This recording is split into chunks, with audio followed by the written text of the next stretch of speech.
శ్రీమాత్రే నమ. జయ గురు దత్తాత్రేయ నమ.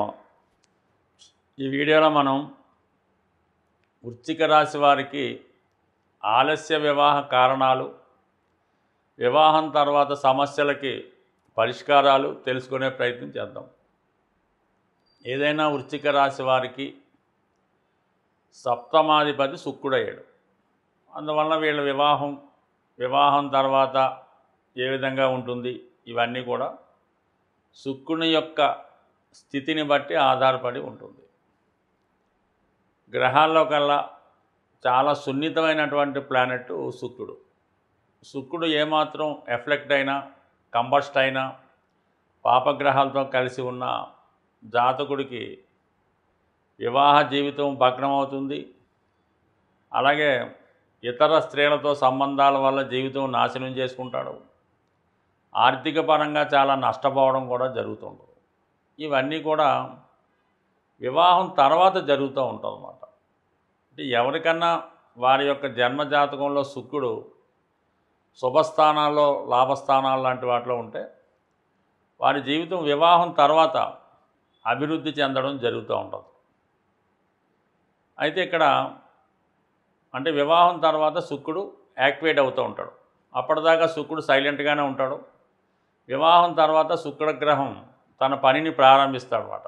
ఆ కారణం వల్ల అప్పటికి శుక్రుడు శుభగ్రహాలతో కలిసి ఉంటే శుభ ఫలితాలు, పాపగ్రహాలతో కలిసి ఉంటే పాప ఫలితాలు, అప్పుడున్న గోచారాన్ని బట్టి కూడా కొంత స్థితి వివాహం తర్వాత ఏ విధంగా ఉంటుందన్నది ఆధారపడి ఉంటుంది.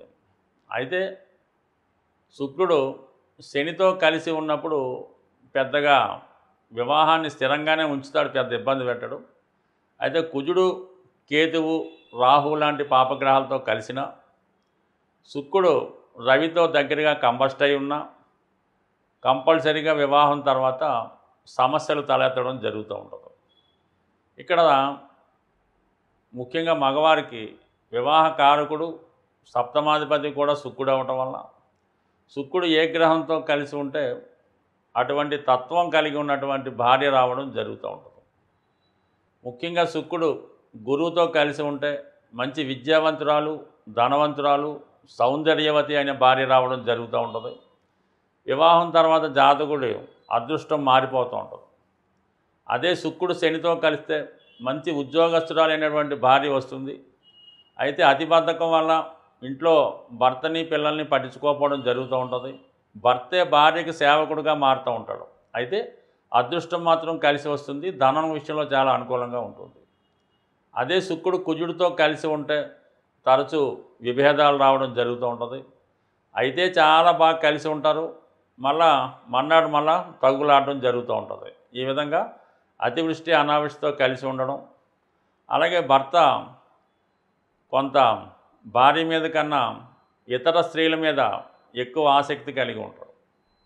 అదే శుక్రుడు బుధుడితో కలిసి ఉంటే మంచి విద్యావంతురాలైనటువంటి భార్య వస్తుంది.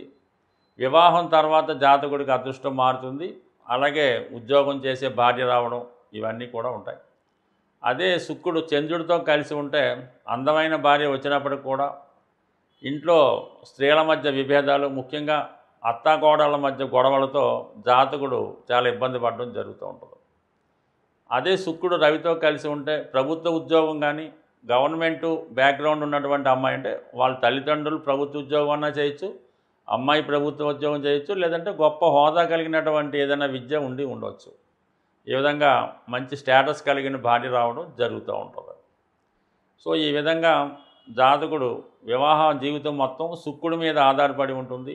శుక్రుడు రాహుతో కలిసి ఉంటే జాతకుడికి విలాసవంతమైన జీవితం వివాహం తర్వాత రావడం వల్ల, ఇతరుల స్త్రీతో పరిచయం వల్ల, వివిధ రకాల హ్యాబిట్స్ వల్ల జాతకుడు నష్టపోవడం జరుగుతూ ఉంటుంది. అదే శుక్రుడు కేతువుతో కలిసి ఉంటే వివాహం జరిగినప్పుడు కూడా భార్య ఏదో కారణాల వల్ల భర్తకి దూరంగా ఉండడం, భార్యకి అనారోగ్యం రావడం వల్ల కానీ, అతి భక్తి వల్ల కానీ, ఏ కారణం వల్ల అయితేనే దాంపత్య సౌఖ్యం తక్కువగా ఉండడం జరుగుతూ ఉంటుంది. మరి కొన్ని సందర్భాల్లో ఎస్పెషల్లీ వృశ్చిక రాశి, వృశ్చిక లగ్నం వారికి వారి యొక్క జన్మజాతకంలో శని బుధులు కలిసి ఉంటే జాతకుడు వివాహం మీద ఆసక్తి లేకపోవడం, సరైనటువంటి పటుత్వం లేకపోవడం వల్ల ఇబ్బంది పడుతూ ఉంటాడు. ఇది కన్నా మనం ఫైనల్గా జడ్జిమెంట్ చేయవలసింది నవాంశ చక్రాన్ని బట్టి చేయవలసి ఉంటుంది. నవాంశ చక్రంలో లగ్నంలో అంటే నవాంశ లగ్నంలో పాపగ్రహాలు ఉంటే జాతకుడు వివాహం చేసుకోవడానికి పెద్దగా ఆసక్తి చూపడం, ఇష్టపడడం. అదే సప్తమంలో పాపగ్రహాలు ఉంటే వివాహం తర్వాత జీవితం ఇబ్బంది అవుతుంది. అది విచ్ఛిన్నానికి, ఎడబాటుకి కారణమవుతుంది. కొన్ని సందర్భాల్లో జాతకుడి యొక్క ఆయుష్ కూడా తక్కువ ఉండే అవకాశం ఉన్నది. అయితే ఒకరి జన్మజాతకాన్ని బట్టి వివాహం తర్వాత ఎలాగుంటుందని అడిగినప్పుడు రాశి చక్రం కన్నా నవాంశ చక్రం బలంగా ఉంటే వివాహం తర్వాత వాడి జీవితం మారుతుంది, అదృష్టవంతుడిగా మారుతాడు. అదే నవాంశ చక్రం రాశి చక్రం కన్నా వీక్గా ఉంటే, అంటే నవాంశ చక్రంలో గ్రహాలన్నీ నీచబడి ఉండడం, లేదంటే షష్టాష్టకాల్లో ఉండడం, ఈ విధంగా ఉన్నప్పుడు వివాహం తర్వాత జీవితం, జాతకుడి జీవితం కష్టాల పాలయ్యే అవకాశం ఉంటుంది. బట్ ఏదేమైనప్పటికీ కూడా ఈ వృశ్చిక రాశి వారికి శుక్రుని బట్టే వివాహ జీవితం ఆధారపడి ఉంటుంది. శుక్రుని యొక్క బలం పెంచుకోవడానికి జాతకుడు శుక్రగ్రహ జపం, శుక్రగ్రహానికి సంబంధించిన దానం, లేదా శుక్రగ్రహానికి సంబంధించిన రత్నం, ఏదో ఒక పరిహారం చేసుకోవాల్సి ఉంటుంది.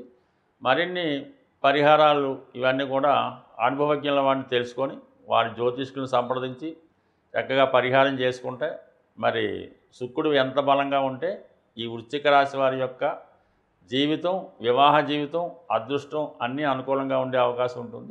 వివాహం తర్వాత అనుకూలంగా ఉండాలన్నా, వివాహం తొందరగా కావాలన్నా స్త్రీలకి ఎప్పుడూ కూడా వాళ్ళు నిత్యం వారు చేసే ఈ స్నానం చేసినప్పుడు ఆ స్నానం చేసుకునే వాటర్లో కొద్దిగా పసుపు కలిపి స్నానం చేయడం వల్ల, అలాగే ఏదైనా దైవ దర్శనానికి టెంపుల్స్కి వెళ్ళినప్పుడు సాంప్రదాయ దుస్తులు ధరించడం, ముఖ్యంగా 2 చేతులకు కూడా గాజులు అంటే మట్టి గాజులు ధరించడం, అలాగే నుదిటిన సింధూరం, కాళ్ళకి పట్టీలు ఇవి ధరించడం వల్ల వారి జీవితం ఆనందంగా, సంతోషంగా ఉంటుంది. తొందరగా వివాహం జరుగుతుంది. వివాహం తర్వాత కూడా అనుకూలంగా ఉంటుంది.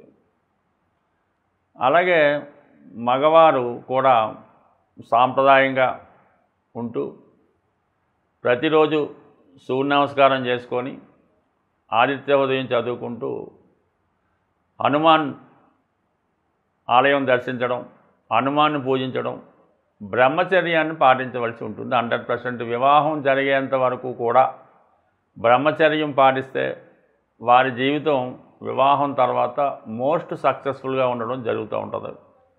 ఇది సాధ్యం అసాధ్యం నాకైతే తెలియదు, కానీ ఇరువురికి తొందరగా వివాహం జరగడానికి ఒక అద్భుతమైనటువంటి రెమెడీ చెప్పడం జరుగుతుంటుంది. సుమారుగా ఒక 25 సంవత్సరాలుగా నేను జ్యోతిష్ శాస్త్రంలో ఈ పరిహారం ప్రతి ఒక్కరికి వివాహం కాని వాళ్ళకి చెప్తూ ఉంటాను. ఇంచుమించుగా ఇది మనకు అవ్వలేదు అని ఒకళ్ళిద్దరు కూడా నాకు వచ్చి చెప్పినట్టు గుర్తయితే లేదు.